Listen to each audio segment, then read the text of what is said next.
Namaskar, good evening, and a very, very warm welcome to 2026. First of all, a very, very happy new year to each and everyone.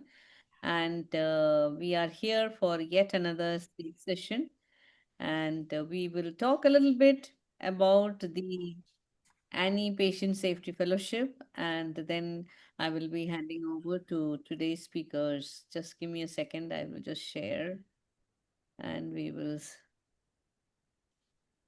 start off with so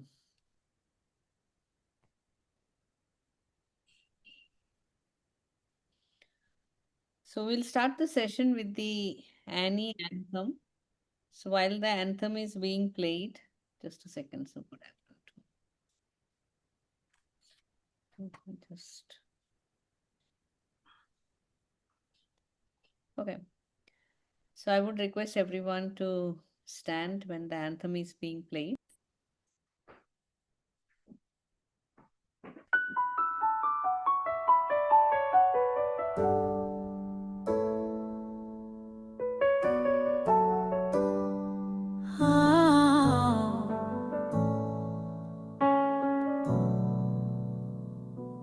We are the voice, the hands that care, guardians of hope, always there.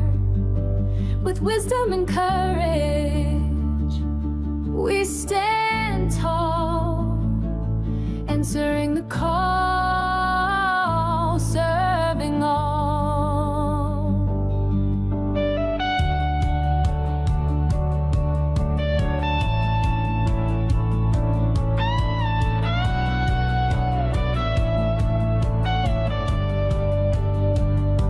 In every moment, through joy and strife, we lead with purpose, we honor life, building the future with knowledge and grace, transforming healthcare in every space. Passion to action, our guiding light. For every life, we fight the fight, upholding safety with hearts so true. We are ANEI, proud in all we do.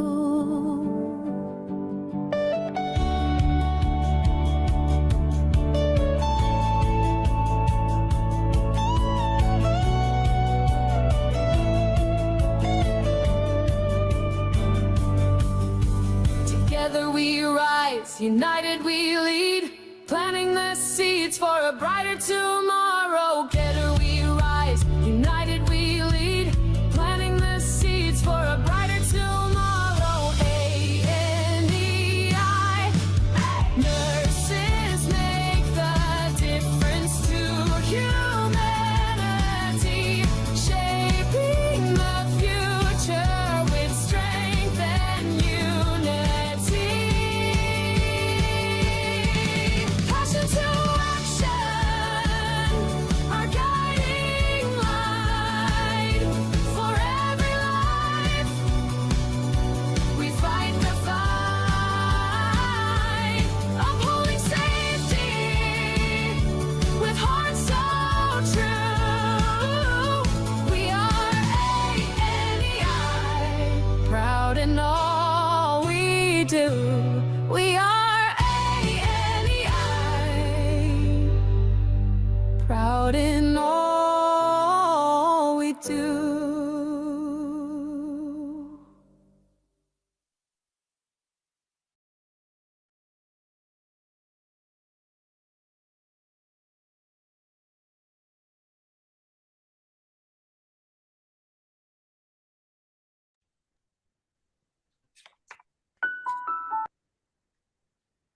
So, ladies and gentlemen, this Safe Sessions, Safety Awareness for Excellence, is brought to you by ANEI Patient Safety Fellows.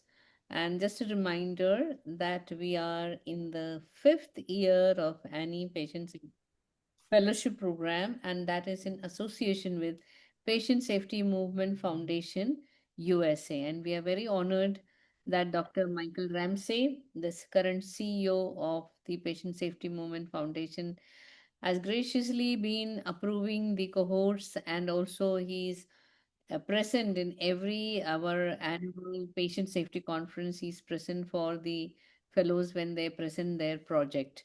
So we are very, very proud of this initiative by Annie and contributing to avoidable zero harm. So we already have a completely planned calendar for 2026. So every month one of the current patient safety fellow will be presenting a topic which will be also mentored by their mentor. I mean, they'll be working with them, guiding them. And today we have the honor of having Mr. Raphael Olvin Peter. He's the ANI Patient Safety Fellow of 2025 to 2027. And just for all of you to know, it's a 2 years program. And conducting one of these sessions is one of the deliverables in the fellowship. And he is ably being assisted by Mr. Abdul Dayan Razak, the mentor for Raphael. And today they are going to talk about understanding the WHO's high risk situation framework. This is an interesting framework, and many of you who are into RCAs and other kind of defect finding tools, whatever it is, you will see all those principles are embedded in this framework, and Raphael is going to take us through that in detail. And in February, we have safe prescription, safe administration, monitoring. And one of the loud voices that came from the current patient safety fellows when they applied was that medication error or lack of medication safety continues to bother us in all our hospitals. So there is a lot of emphasis being brought into safe, and we hope that it will contribute to understanding the environment, the people. I'm sure the theory is known to everyone. The gap is when we start to apply. So we hope that everybody will take more interest in knowing what can be done to, improve the medication safety. So that's the current cohort for now for you. With that, thank you everyone for being here on time, and they're good in number by now. Thank you so much. And now I will hand it over to Abdul for taking the session forward. All the best, Rafael. And I'm just here. I'll come back at the end. Thank you so much, ma'am, and good evening, one and all. And happy to have you all at 7 o'clock in the evening. I'm sure that it's kind of an evening where we're trying to go back home. Thanks for connecting, and thanks for supporting our patient safety program too. So today, as ma'am rightly was trying to point out, we'll be discussing about WHO high-risk situation framework, and my mentee, Mr. Raphael, will be speaking about medication safety. He'll be stressing more about medication safety, and we will also see where actually and how we are trying to miss these particular medication safety related issues. Every day we see lots of issues, but somewhere during performance of an RCA or when we're trying to construct our corrective and preventive actions, we try to miss lots of areas. So those areas, through a beautiful framework which has already been postulated and created by WHO, Rafael will be taking across, and he'll be trying to explain you the nuances of how a better medication safety program can be conducted and can be created in our system. So with this basic introduction, I would like to introduce my mentee, Mr. Raphael Alvin Peter. He is the in charge or the team leader of Cath Lab of Fortis Hospital, BG Road, Bangalore. And he's also a part of our Patient Safety Fellowship, cohort 5, which is from 2025 to 27. So he's the batsman for this particular year. And we are starting this particular session with him as a start. So over to Raphael, and all the best. Have a beautiful presentation. Good evening, everyone. Is my video there? Yeah. Your video is on and you're audible also. Go ahead. Thank you for confirming. Good evening, everyone, and a warm welcome to all of you present here. Before we begin, I would like to sincerely thank Madam Tankam Gomez for organizing this platform and to the panel of judges for selecting me for the Patient Safety Fellowship Program. I am deeply grateful to Dr. Michael Ramsey, CEO of the Patient Safety Movement Foundation, USA, and a very special note of gratitude to Fortis Hospital and CNO, Madam Lata Nonis, for your constant motivation and support. I also thank my mentor, Mr. Abdul Dayan Razak, for your kind introduction and your continuous help for me. Last but not the least, I am delighted to have all the leaders and participants joining us today for this presentation. Considering my possible bandwidth limitations, I will turn off my video and proceed with the slides.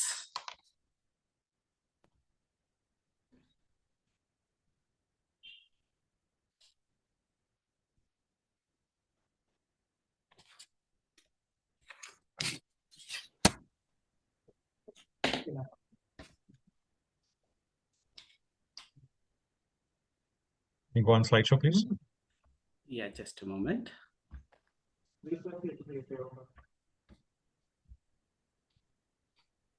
Yes, you're good to go. Thank you. Let me begin by introducing today's topic. The title of my presentation is Understanding the WHO's High-Risk Situation Framework. Here, I will be walking you through this topic step by step.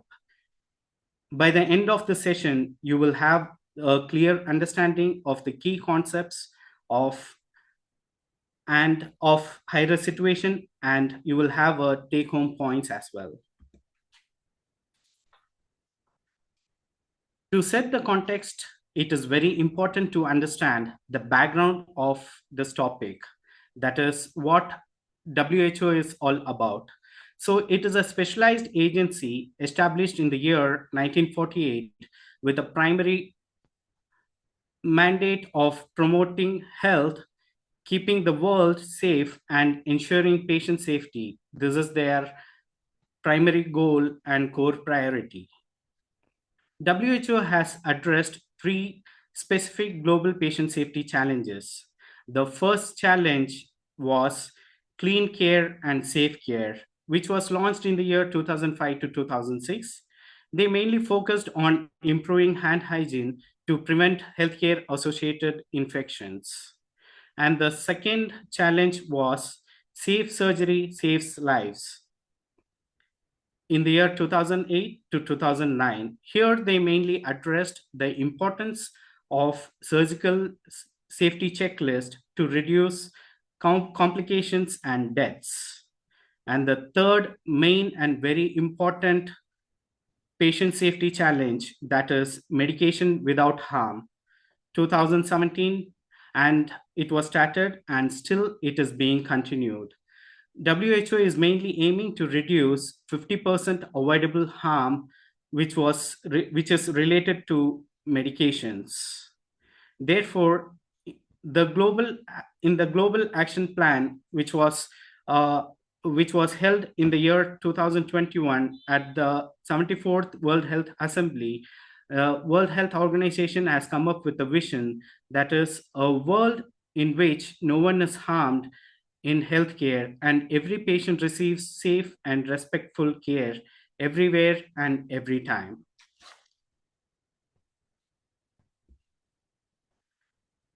So in this slide, we'll see WHO has formulated 10 objectives in view of high risk. The first objective is identify high risk situation. And the second objective is prevent avoidable patient harm. Here, I would like to request all the audience to drop your comments in the comment box. So what do you feel, what is the high risk situation is, and what is the avoidable patient harm that you have come across during your work experience? so that at the end of the session, we can have a detailed discussion and we can learn more about that. And the third objective is... Rafael, one second. Rafael, one second. Jayashri, can you go off video, please? You're trying to share your screen. Ms. Jayashri, whoever it is.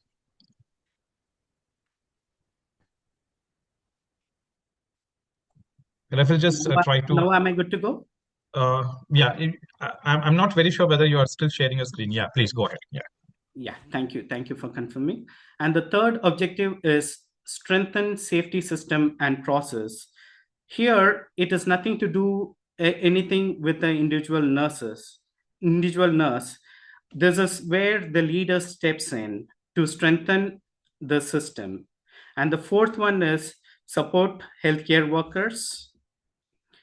And fifth one will be promote a care of safety. And the next one is to improve quality of care to all the patients. And the seventh one is all the individual nurse should be enhanced in making decision during the complex situations with the evidence-based protocols and risk reduction strategies. And the eighth one is to reduce the variations in practices by adhering to the standardized practices. And ninth one will be protect vulnerable patient populations. And the last one is encourage continuous monitoring and improvement by regular audits and feedbacks. So in this slide, we can see the 6 important components what WHO has stipulated. The first component is high-risk patients, and second one will be high-risk procedures. Third is high-risk environment, human factor, communication factor, and high-risk medication. Today, I'm not going to go in depth and speak about all the components, as each and every component requires days to complete. So therefore, I'm going to dwell into one particular component, that is high-risk situation in terms of medication. These are 2 very beautiful books which WHO has published. So one is Medication Without Harm, where they have penned all the policies in brief. And the second one is European Framework for Action on Patient Safety towards Eliminating Avoidable Harm in Healthcare. This statistical report helps us to better understand the magnitude of the issue. So medication safety is a global patient safety priority. According to WHO, the survey has been conducted and they have come up with the statistical report that is 1 in every patient are harmed due to preventable medication error. And therefore, WHO has launched the patient safety challenge that is Medication Without Harm in the year 2017. This map clearly shows 1 in every 10 patients who are getting admitted in the hospital are harmed from preventable medication error in the developing country like ours. This slide visually presents the key areas and domains of WHO framework. This is a very beautiful framework, and WHO has mainly said the 3 action areas, that is high-risk situation, polypharmacy, and transition of care. And 4 domains, they are patient and public, healthcare professionals, system and practices of medication, and medicine. Now we'll see the first action area, that is high-risk situation. We all know what is high-risk situation, but I would like to tell what WHO has said the high-risk situations are. More often, it is associated with significant harm due to unsafe medication practices or medication errors. And along with this, World Health Organization has come up with three main factors of high risk situation, that is medication factor, provider and patient factor, and the last very important factor is system factor, that is work environment. So now we'll look into all the factors in detail. So the first factor is medication factor. The risk of medication error and harm, that is particularly when safety systems are weak or systems are complex, medication related harms can occur to every patient or many patients. And these are few examples which WHO has been highlighted. The first example is highlight medications, and the second one is multiple strength and concentrated electrolytes. For example, 3% sodium chloride. So, and the next one is narrow therapeutic index drug, for example, atropine and insulin. So these are the drugs which will act very immediately as soon as these medications are administered. And the next one is unfamiliar or newly introduced medicines. Here, when a doctor is prescribing a new medicine, it is the nurse's responsibility to know what this medication is and how it is going to act and what are the possible side effects that a nurse should monitor in a patient. So, I have a question in this to the audience. Please drop your comments in the box. From where you will get the immediate information about the medicine that the doctor has prescribed? So there are a few options like surfing through the internet, and also if it is an injection, the injection cover is going to have the detail about that. But I would say the immediate and the first person to give us the information about the new medicine is the prescribing doctor, because he would have done a detailed study about this drug and then he would have prescribed this medicine. And the next medication factor is similar labeling or packaging, like look-alike drugs and sound-alike drugs. And further, medication factor was being said is weight-based or calculation depending doses. In this, I would say heparin and gentamicin. When gentamicin is given without knowing the weight, so there are chances for the patient to have ototoxicity and nephrotoxicity. And IV medicines requires dilution or reconstitutions. All the high concentrated electrolytes requires dilution before they are being administered. High-lead medications are being classified globally using a mnemonic that is a pinch. So medications are like salt. A pinch of salt, when it is added to the dish in extra, this dish is going to be spoiled. Likewise, when a high-lead medication has been administered, even a single ml or a drop, that can harm a patient. So A, in the A pinch, A stands for anti-infective, P stands for potassium and other electrolytes, I is all the insulins, and N stands for narcotics, opioid drugs, and other sedatives like fentanyl and morphine. C stands for chemotherapeutic agents like vincristine, methotrexate, and H stands for heparin and other anticoagulants like warfarin. And others are like, according to the health district directors and the organization can come up with their own, high-lead medication list. For example, epinephrine, dobutamine, and amiodarons. So the second factor is provider factor and patient factor. Here, WHO has said mainly about the storage system. insulins and vaccinations has to be stored in the refrigerator following the cold chain at the temperature of 2 degree to 8 degree Celsius. And look-alike, sound-alike drugs has to be marked with the sticker LA, that is look-alike, SA, that is sound-alike.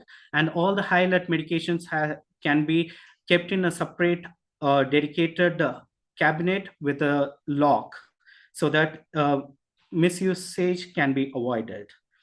And the next one is prescription. Illegible handwriting by the prescriber will lead into medication error. So the drug name can be written in capitals with the form of drug, whether it is going to be injection or tablets, and the incorrect doses or frequency also can lead to medication error during the prescription. And during the time of dispensing, it is the responsibility of the pharmacist to check on and confirm the patient identity and do a double check before sending the medication to the patient area. Here step in the nurse's activity, the preparation. When a nurse is preparing multiple drugs in the same time, there are a lot of chances for the nurse to mix the syringe when it is not being labeled properly. And next one is administration. Here, WHO is mainly focusing on following the 5+1 right, that is 6 rights. The rights are right patient, right drug, right route, right dose, and right time. And along with that, the sixth one is right documentation. So there are nearly 13 to 14 rights, but WHO is telling if we are following all these 6 rights, we can drastically reduce the medication error to the patient. And the last and very important one is the documentation. Immediately when a nurse administers the medication, it is the nurse's responsibility to pen the medication chart that it is given at the bedside of the patient itself. Next, we'll look into the patient factor. Patient factors are the likelihood of medication error or harm, even when correct drugs or doses are prescribed. A few examples are vulnerable patients, when the patient is less than 12 years or above 65 years, and polypharmacy. Polypharmacy is nothing but when a patient is getting more than 5 or more drugs in a given time, so it is for polypharmacy. Apart from that, the comorbidities and drug-to-drug interactions and drug-to-food interactions. For example, I would say vitamin K administered patient taking green leafy vegetables, especially spinach, there are a lot of chances for the patient to develop bleeding. And the last patient factor is high risk medication conditions. Rafael, can you just drop down? Yeah, because your bullets were not visible. Oh, Yeah, I'm sorry for that. I think, yeah, now is it clear? you have reached up to polypharmacy. Yeah. Yeah, fine. And now we'll look into the system factor. It is very important. And system factor, in the system factor, the first one is staffing and workload. Acuity nursing, that is nothing but the nurse who is giving care to the critically ill patient or post-transplant patient. These nurses will have extended duty hours, so that they are going to have a continuous duty and burnouts. And apart from that, the novice nurse, when a new nurse without experience, when they are posted to take care of the critically ill patient, the system is lacking to take care of the patient. And next one is medication storage and labeling. Preparation of the medication can be carried out in a dedicated area for medication preparation. And when there is no source for to keep the high alert medications in a dedicated cabinet, there are chances for administering wrong drug when it is mixed with general medications. And next one is medication administration system. It is like delivery system failure. For example, syringe pumps, infusion pumps, and also sieverts and Omeya reservoirs. Next factor is policy, procedures, and guidelines.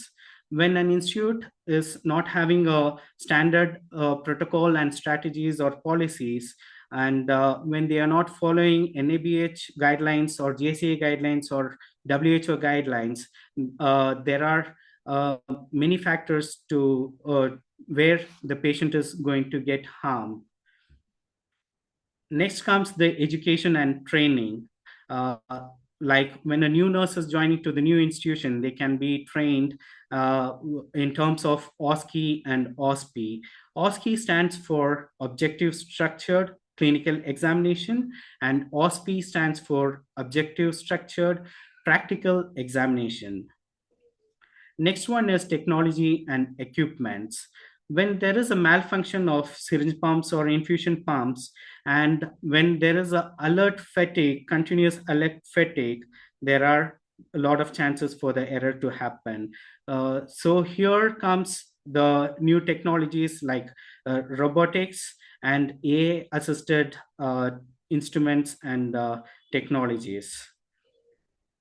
Further, we'll look into the safe culture and reporting system. Here, it is very important for the system to have a system of culture that is stop blaming and encourage the nurses to come up with error reporting, and it has to be appreciated so that root cause analysis can be carried out very precisely, and this will help the system to be strengthened, and it is going to be very helpful for the organization also. Next is environmental factor. When there is very noisy nurse station, or when the nurse is unable to prepare the medicine in a clean and calm environment. And last one is interprofessional collaborations, nurse to doctor and nurse to clinical pharmacist or other healthcare professionals. The second action area is polypharmacy. In this, it has said when a patient is taking more than 5 medications or more, it is considered as polypharmacy. And here, a nurse should check into the drug-to-drug interactions, like warfarin and aspirin. When it is administered along with antibiotics, there is a lot of chances for the patient to have bleeding. And adverse drug reactions like Lasix can cause electrolyte imbalance in a patient. Then comes the medication error. When a similar labeling has been done by the company to the tablets, there are a lot of chances for wrong administration of the drug. Next is increased hospitalization of the patient. And finally, review and monitoring. Continuous and regular medication review and monitoring of the patient will enhance in patient care. And the third action area is transition of care. Here, WHO has said movement of patient from one healthcare setting to the other healthcare setting. Here, the chances of errors can happen from the time of admission, during the transfer between the ward to ICU, or during the time of shift handovers, and at the time of discharge, errors can happen. So nurses can take a lead and be very confident enough and have a proper document in their hand when the medication has been administered or when there is any pending medications. So the nurse who is leaving the duty can transfer the information to the nurse who is taking the handover that such medication was not administered, or patient is having allergic to the particular medication, so that the medication harm can be avoided. Apart from that, during the time of discharge, patient can be educated with all the medicines according to the form of medicines and route and time when patient has to take. Along with that, patient can be educated about the possible side effect of the medication also, so that they can reach the hospital at the earliest when any adverse drug reaction happens at home. And referral to other hospitals, and key safety strategies, standardized handover tools like ISBAR, and clear documentation, interprofessional communication, and patient and caregiver educations are the main concentration points which WHO is having in this transition of care. Next, we'll move on to the domains. The first domain is patient and public, where we are empowering for medication safety. Under this, the first one is patient encouragement. Patient has to be engaged in decision making about their medication, and patient has to be encouraged to ask questions about the medication purpose or and doses and timing about the medicines. And under the public awareness and medication literacy, it is our responsibility to give a very clear and detailed information about the medicines and side effects. And it is very important to inform the patient that there are a lot of risk when patient is stopping the medicine without any order by the prescriber. And next one is reporting by the patient. And here, nurses can inform the patient how to how to seek help through the information reporting system to the hospital when adverse drug or medication related errors happen. And also the helpline number can be shared to the patient so that they can seek help at the earliest. The last one in this domain, in this category, is involvement of patient organization. And along with the patient, even the caregivers and the relatives can be involved during this empowering for medication safety. So the next domain is healthcare professionals. Here we can see education and training plays a very vital role in terms of continuous learning, and special trainings are required for every healthcare professionals, especially nurses, about the high alert medication and how to handle the high alert medications. And next comes the communication and teamwork. Here we can follow the ISBAR tool. ISBAR stands for introduce or identify the situation, background, assessment, and recommendation. Next one is capability at point of care, ensuring healthcare professionals to have a right competency to deliver care to the patient. The last one is incident reporting and learning. System reporting and reporting of error and near misses to prevent the reoccurrence of any errors. The third domain is the system and practices of medication. Here, WHO has mainly focused on improving the entire medication use to prevent any errors and patient harm.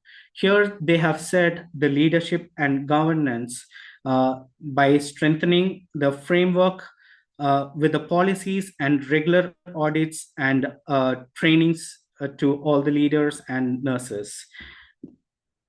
I'm sorry. Then comes the prescribing, preparation, and dispensing. So we all know what is prescribing, preparation, and dispensing. We have just saw about that.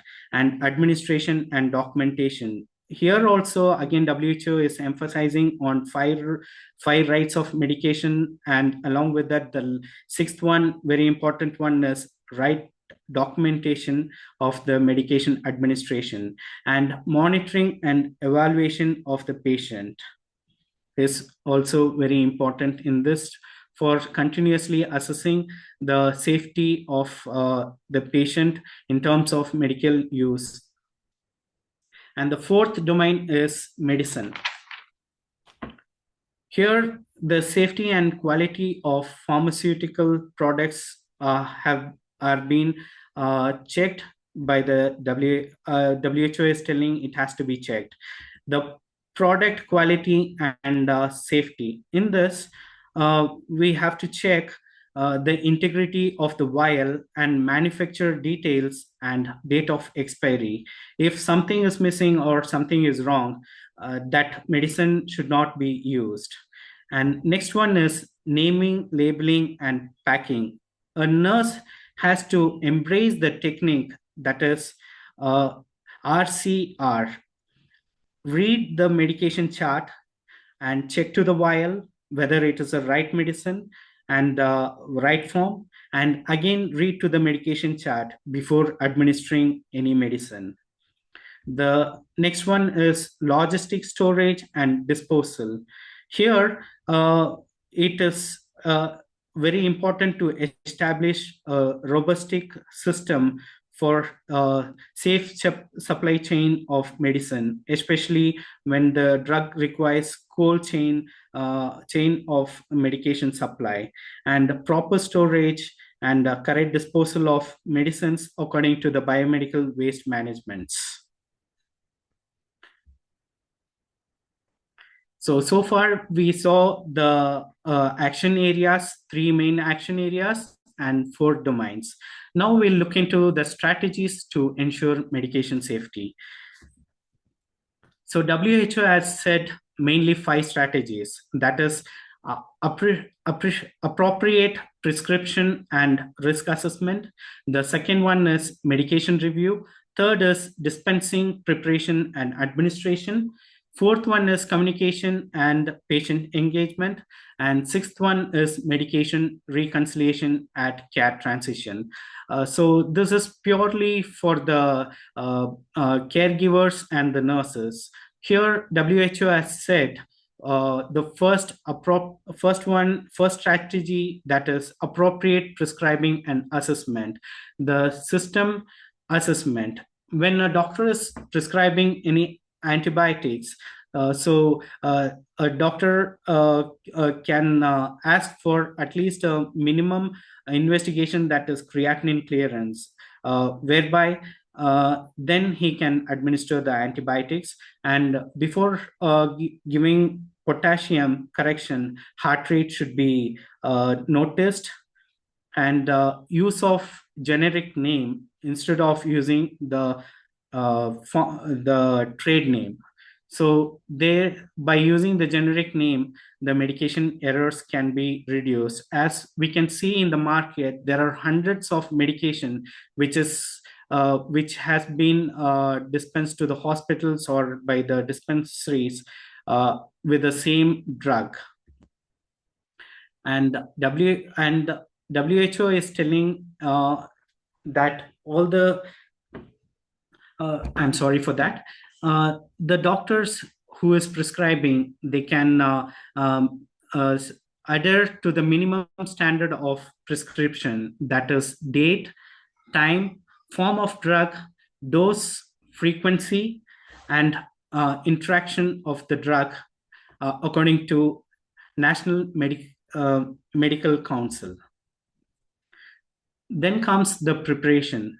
So whenever a nurse is preparing a drug, it is our responsibility to double check the name and UHID of the patient and check to the prescription whether right form and right drug is taken in our hand, and follow double check policies for high alert medications, and always check the medication order in the patient file and take the file along with you before administering the medication to the bedside, and check to the medicine labels for its accuracy of doses and names. For instance, I would say heparin 5000 in 1 ml.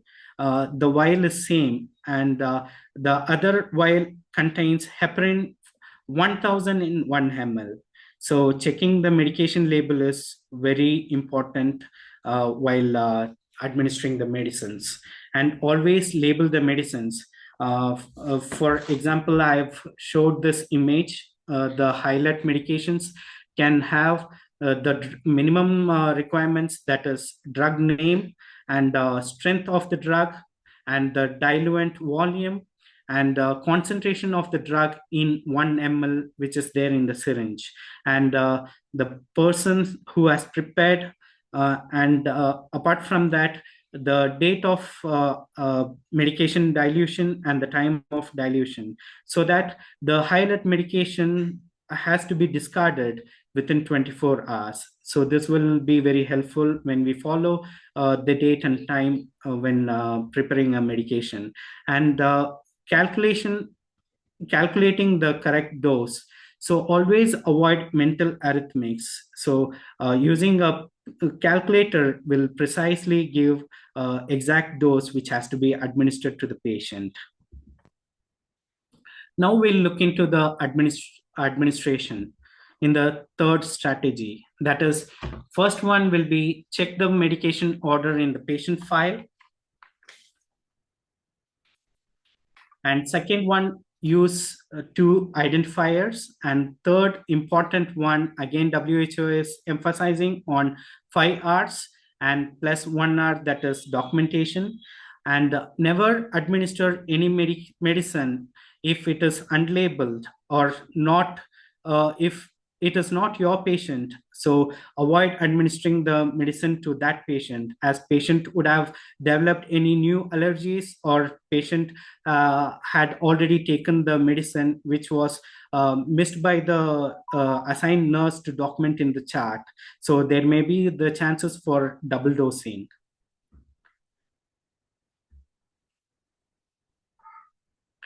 The third one will be the monitoring. After administration of medication, it is our responsibility to check to the medication error, that is A to I. We all know what are the categories of medication errors. So here again, I would like to ask the participants to drop your message in the comment box. What is the very important category of error that you have come up across in your care, and what can be done to avoid such errors, so that it will be helpful for all other nurses and all everyone, whoever is present here. We can have a discussion at the end. The fourth strategy is communication and patient engagement. Here, WHO is telling to use a standardized communication tool, that is ISBAR, introduce situation, background, assessment, and recommendation. Apart from that, it is very important to have a read back policy and a proper handover checklist and clear verbal and written orders. When something in numeric it is written, it should be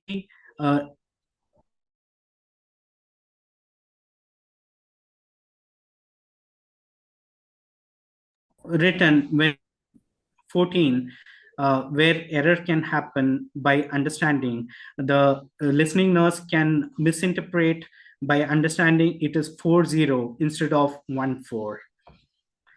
And next one is proper handover and documentation. Ensure medication information in shared during care transition, and escalate concern without delay. Immediately when the concern is escalated, the root cause analysis can be done, or even when it is very important for the patient, immediately care can be given to the patient, and treatment can be escalated.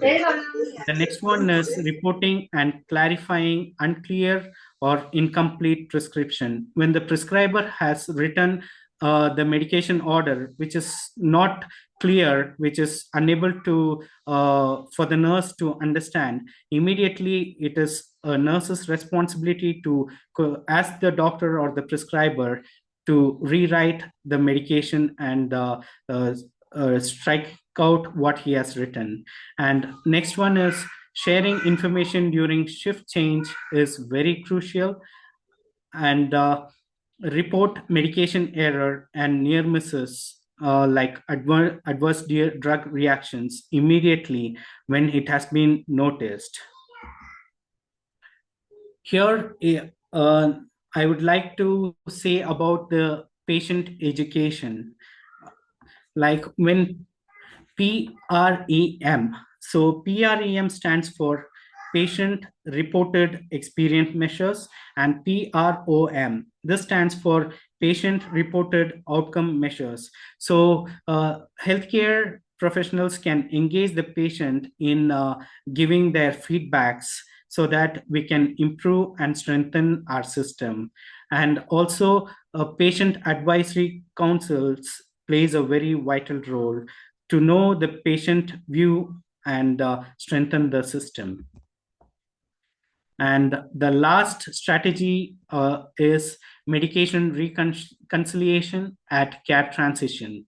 Here, nurses' responsibility includes collecting of complete medication history, what patient was taking at home or prescribed by the previous doctor, and whether patient is taking any over-the-counter drugs or herbal products and any other supplemented drugs.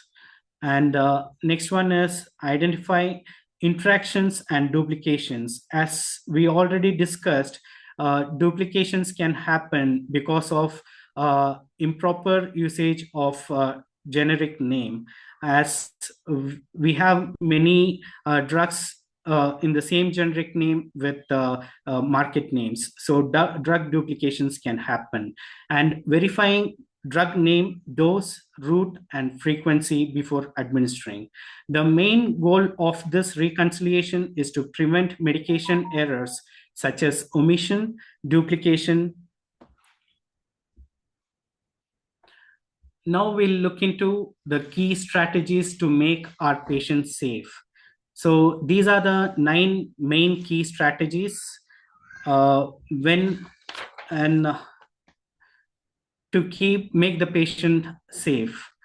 When we follow human factors and cognitive errors, assumption during emergencies, normalization of deviance, interruptions during medication preparation, clear role of leadership, enforcing double check culture, ensuring competency-based deployment, supporting non-punitive reporting, and the 9th one is measuring and monitoring. When we follow all these key strategies, patient will be safe and patient will be satisfied. Now I would like to walk you through the case scenario by WHO. In this, the first scenario is prescribing error. A 74-year-old man visits a community doctor for the treatment of new onset of stable angina.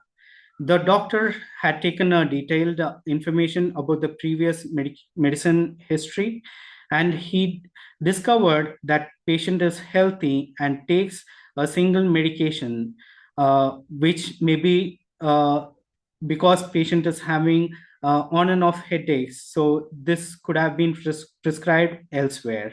But patient was unable to recall the name of the medicine, and the present treating doctor assumed it is a headache medicine.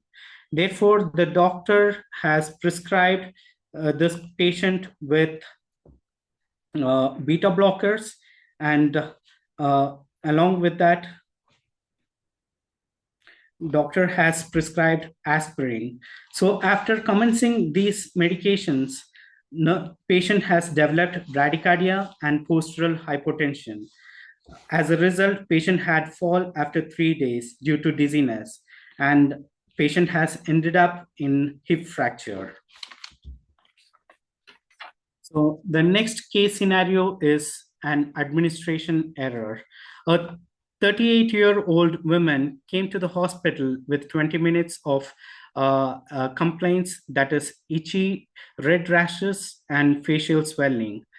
The history was been taken, the complete history was been taken by the nurse, and nurse uh, assumed it is an allergic reaction, and for a precautionary base, she had taken the epinephrine, that is 1 in 10,000, and diluted with 9 ml of saline and kept in a syringe. Here, the nurse failed to label the syringe, which was diluted and kept ready for administration. And nurse had some other work, and she moved off from that area, so that when the doctor came, he cannulated the vein of the patient, and after cannulation, doctor wanted to give normal saline to fresh the cannula port. When the doctor saw a 10 ml of syringe lying with a very clear fluid, he assumed it is a sterile water or uh, uh, normal saline.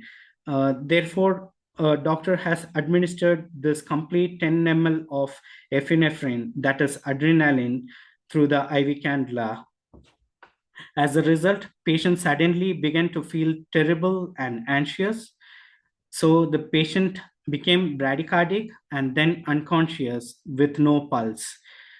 She was discovered to be in ventricular tachycardia. As a result, she ended up in ICU, and she was resuscitated. And the third case scenario, according to WHO, is monitoring error. A patient was started on oral anticoagulant in a hospital for deep vein thrombosis. The patient or the prescribed physician failed to communicate to the patient how long the patient has to take this medication. This medication was intended to take only for 3 to 6 months, but without the knowledge of when to stop, the patient failed to stop the drug, and he took for several years. As a result, patient was exposed to increased risk of bleeding, which was associated with this medicine. At some point, patient developed some dental caries, and when he went to the dentist has prescribed antibiotics. After a few days of starting this antibiotic, patient became unwell, and patient had back pain and hypotension as a result of spontaneous retroperitoneal hemorrhage, and required hospitalization, and blood transfusion was commenced. So the key and very important take-home message, according to the WHO's high-risk situation, is when system is strong, patients are safe. And also, we nurses are empowered. These are few references which I have taken, and which will be useful even for you. So before wrapping up the session, I would like to show a very short WHO video on medication administration error. So I'm stopping the slide, and let me transition into the video.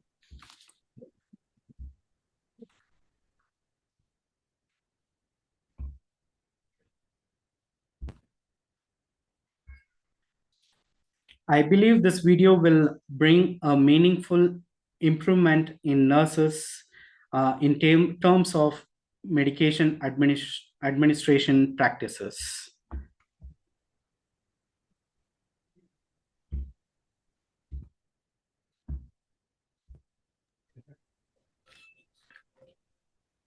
Are you trying to share the video? Yes, I have. Yeah. I don't believe in hope anymore, and I never use the word hope anymore. Your video is not shared. Your screen I is won't not even shared. just, oh, I Rafal, hope you feel. stop the video. Please share the screen. Yeah, just a moment. I'm sorry for that.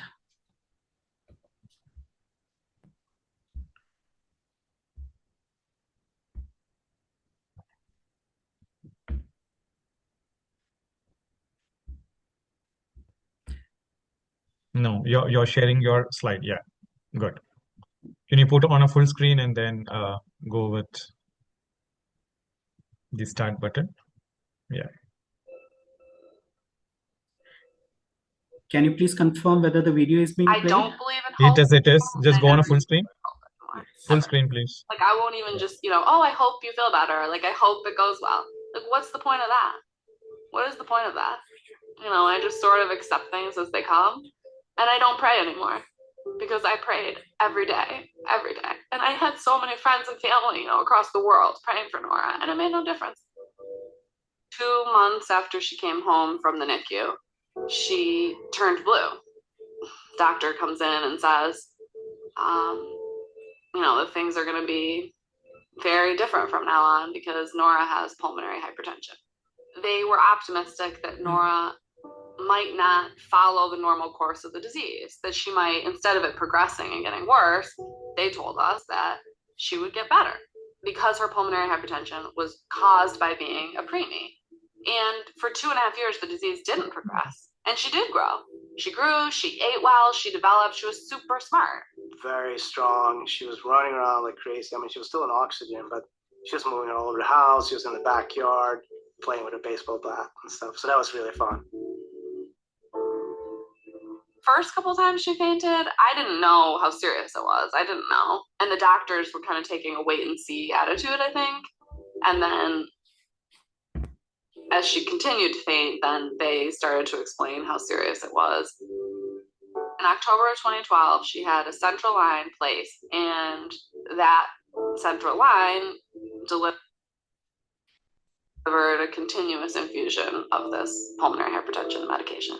So basically what happened is she developed an allergy to something with the dressing change. We don't know what. And so the home health nurse told us to change the dressing change protocol. And sure enough, not too long after we switched protocols, she got a central line infection.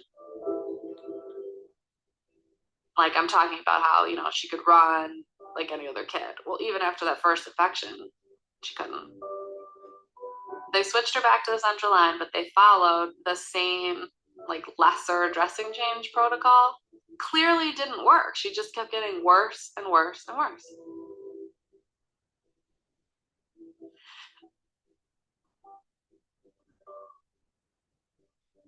I could hear her little voice in the mask, and she said, please help me feel better.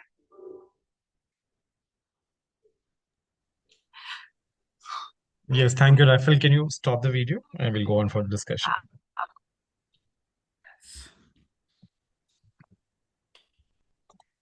So thank you all for joining us today, and thank you for your valuable time.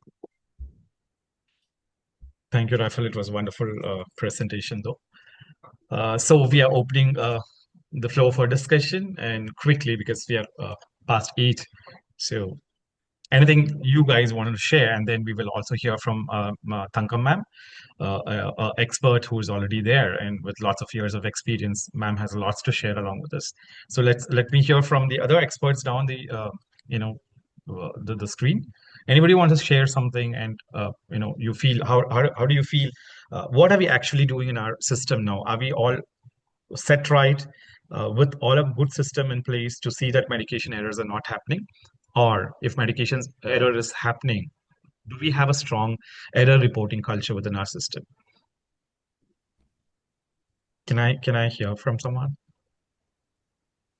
There is a comment here which is very Very interesting. They did talk about heavy workload, staff shortage, and also there is in many small private hospitals, patient safety is often not given due priority. Financial interests tend to take precedence, with safety concerns being masked as acceptable practices, and service standard certifications are sometimes used to protect quality care, while actual safety standards are compromised. Staff nurses are victimized during any incidents.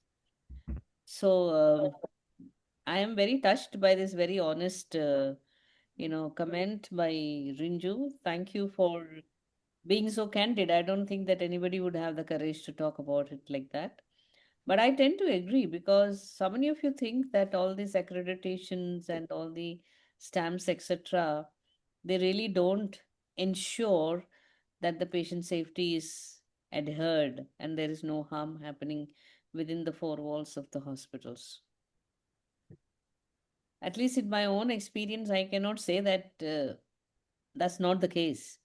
I worked in best of systems, but I know how much of struggle it was to get the right things and the right support. But here, what I want to reflect is the role of leaders in the system. It's very easy to victimize the nurse and get away with an error. So, what do you think about that?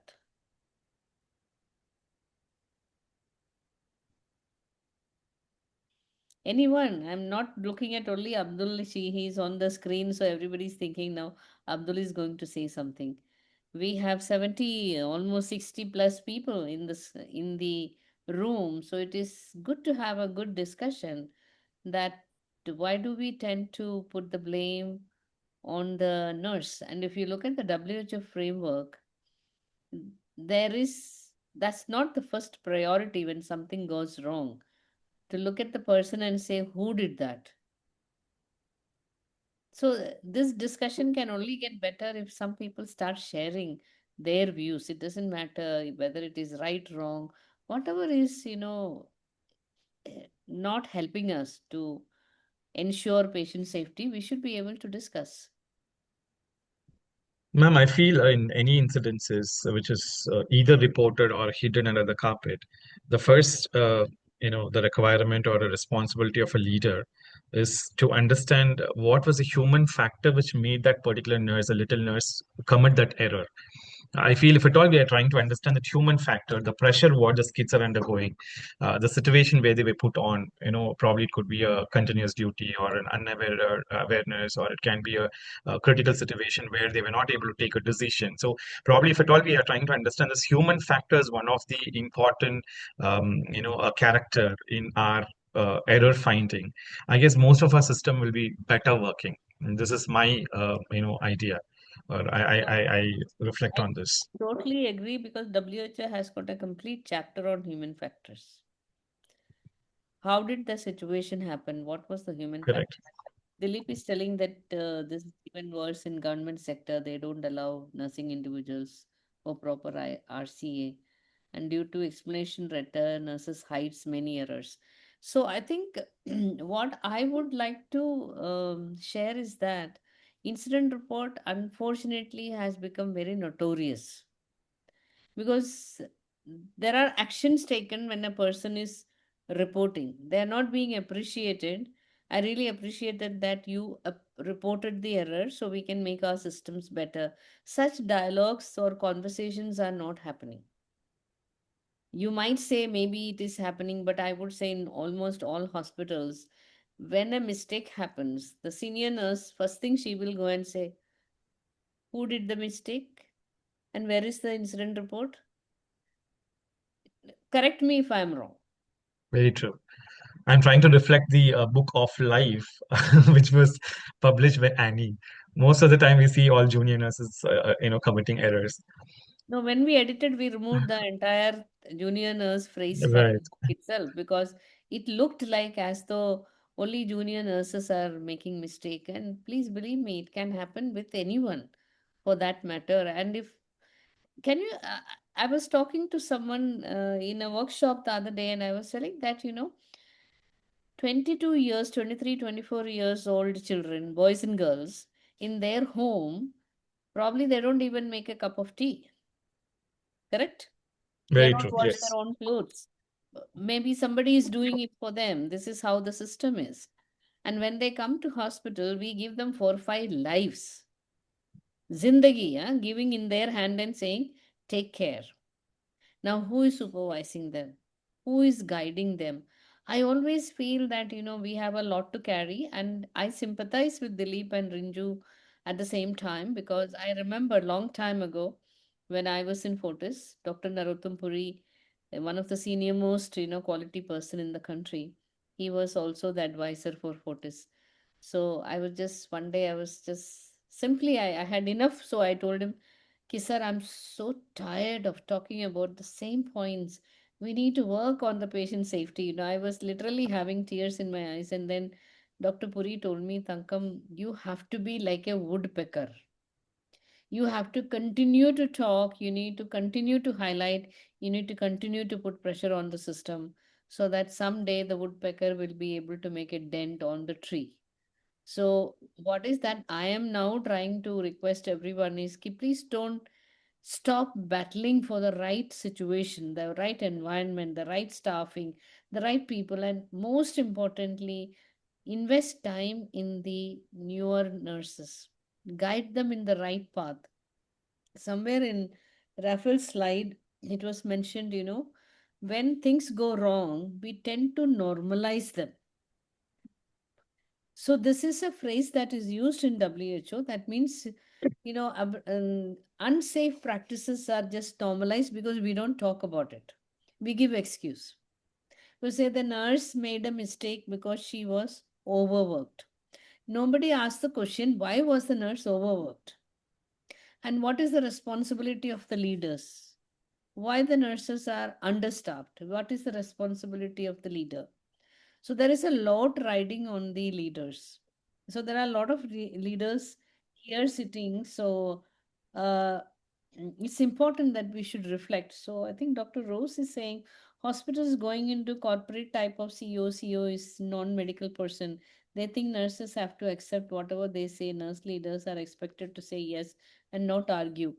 Dr. Rose, unfortunately, I don't agree with you because I worked with CEOs who are not medical, and I ended up actually teaching them what is healthcare, what is patient safety. I think there is a way that we all have to learn to argue our perspective on patient safety. For that, we must be thoroughly educated on the science of patient safety. It is not about going and crying, my nurse made the mistake because we didn't have enough nurse. That is not a very intelligent argument to place in front of a CEO or COO. So, for leaders, it's important to collect information in a very scientific manner, get data, and talk with confidence on the data that's happening. And it's very important. It can happen, as Dr. Rose told, that there is a possibility that nurse leaders are expected to say yes. I think why you are expected to say yes? Somewhere we are insecure, maybe for the job, maybe for the location. I don't know. And it's something could have been stopping them from speaking up for the patient. And speaking up is a mandatory requirement in the patient safety framework. We have to ensure that everybody is allowed to speak up. And this may happen in any type of hospital. I totally agree. I think Yes. these points are recurring points, right? I think I would only request all the nurse leaders sitting here to equip yourself with the requisite knowledge, the science and data to speak confidently, not once, twice, maybe multiple times. I can only speak from my own experience in the system that I worked. Didn't have one of the perfect system. I don't think anybody would have a perfect system. Can anyone say that I have a perfect system to work? I don't think it does not exist in the world. It's a No. continuous journey where the focus is to ensure that no harm, no patient is harmed. When it comes to medication error, and this is my personal opinion, the last person who can stop the medicine from entering the patient is probably the nurse. So if she is supported and educated and told that in case you make a mistake, you have to tell. That's very important. Victimizing or penalizing will make sure that all the errors are being under the carpet. Then there is another aspect. This is one story I heard. It's a real story. I couldn't believe. The doctor ordered, sometimes they say no, shift oral medicine to IV. He only wrote antibiotic, shift to IV. So our smart nurse, she took the tablet, she crushed it, made it into powder, mixed with saline, and she was about to inject in the patient. So when such thing happens, whom do you blame? Blame the nurse? You blame the system, right? Very true. From Yes. wherever she was trained to be a nurse. Now, again, we will say, oh, there are so many things. There is a lot of malpractice in the education system. So, there is something called controlling the environment that we are in. That's all we can do. We cannot boil the ocean, but you can always boil your own cup of tea. Wherever we are, we have to assert to make a difference. I saw Rekha raising her hands and then she disappeared. Are you still here, Rekha? Yes, ma'am. What did you want to say? Please come on the video and say. Uh, Good evening, ma'am. Ma'am, actually, I wanted to share an incident which was happened in my unit. Actually, it was a pre-filled injection Bonista, which comes in 2.4 ml quantity and 600 microgram strength. The nurse was advised to give uh, 20 mcg at first dose because it is the maximum dose one patient can have. But initially, doctor wrote 50 mcg. Then he was again confused. He just overwrite on that note 20 as 20 mcg. Till that time, it was night shift. So that staff was running around the doctor after the doctor and the senior staff how much I have to give, how to give this injection because that was the new injection, and in a single pull it will be delivered only 20 mcg. So the quantity would be very low because it was 2.4 ml total strength for 600 mcg. So she was not confident enough, and she was thinking that the dose did not went inside. So she pulled it multiple times and she delivered total 100 600 mcg of dose to that patient. But in that case, the staff, next day morning, she was crying because she was asking for help to everyone, but no one helped her. And by mistake, she had delivered complete dose. And luckily, patient had no harm, and patient was doing well. But we had to monitor that patient for next 1 month to check whether her calcium levels and other parameters are normal or not. But ma'am, in that case, I was literally after this clinical pharmacist and the system, because if any new injection is coming in our system, that Bonista is not a normal or regular medicine which has to be given. So I think any new medicine coming in the system, we should give training first to to every staff, and then we also should have someone experienced or a clinical pharmacist during the night shift who can help them with such things. That is all. That is what I wanted to share, ma'am. I think that's a very unique case that unfortunately happened. Here, suppose if this happened, it can happen anywhere. The solution is not to have a clinical pharmacist in the night. Maybe many hospitals cannot afford to have that many clinical pharmacologists in the system, right? So these medicines, once ordered, there's one way. I'm just thinking, okay, I'm thinking loud. If it happens, my first question is why this needs to be administered in the night? Yes, ma'am. Can Because wait the till doctor next was morning? not sure. No, the doctor is not sure, the nurse is not sure. They should have just held the medicine Yes. and give it the next day because nothing is going to happen. It's not a antibiotic, it's not a treatment. This is This is a medicine that can be given multiple times from one syringe, right? So they should have just told, they should have been empowered that they don't need to. And also, it is very important to have an escalation system, that we must tell the nurses, if you are not sure, stop, don't give. When you run around, when you don't get help, this is the number you are going to call. And CNOs must be willing to be disturbed in the night. That is called empowerment. A staff nurse who is stuck with the patient safety concern should be able to call the CNO and say, ki, hey ma'am, I am stuck.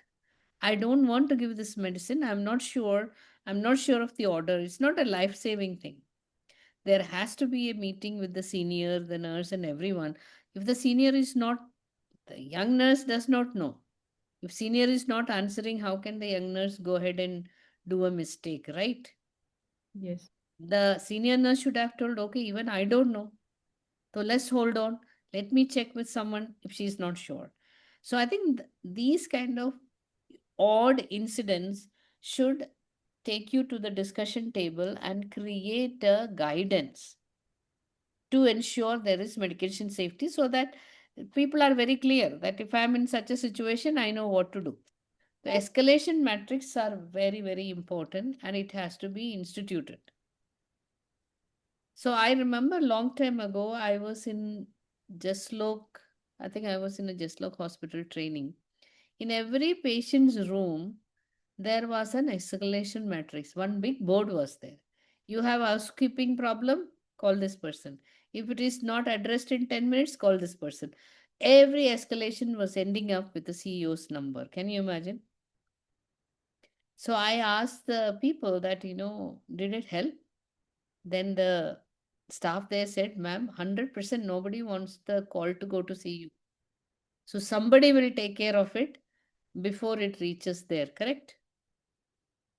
So saying that we have an escalation matrix does not help. Thank you, Rekha, for sharing that, because it's a very important discussion. I have not come across such things, because I know it can be very confusing, because my mother had to be given a similar injection in her, abdomen. And I was also so confused. How many times should I do? So now I am taking those injections every 6 months, but I just ask the person to come and give it and go. I don't take the risk of, but that's only one dose. A multiple dose is not there. So there is so many aspects of medication safety. I think even a day of discussion probably will not be enough. Don't you agree? Yes, Yes. ma'am.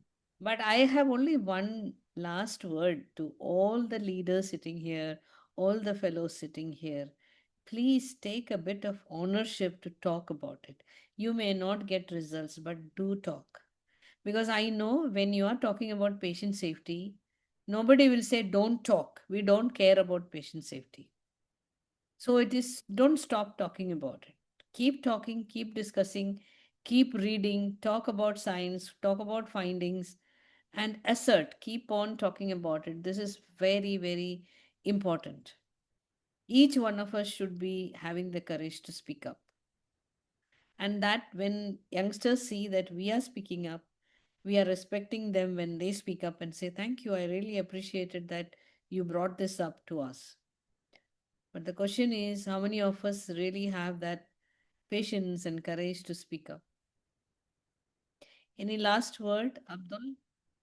Well done, Rafael. You have initiated a, that's a very vast topic. I wish we had those three case studies we discussed, that what actually went wrong there, because all three case studies are extremely important, right?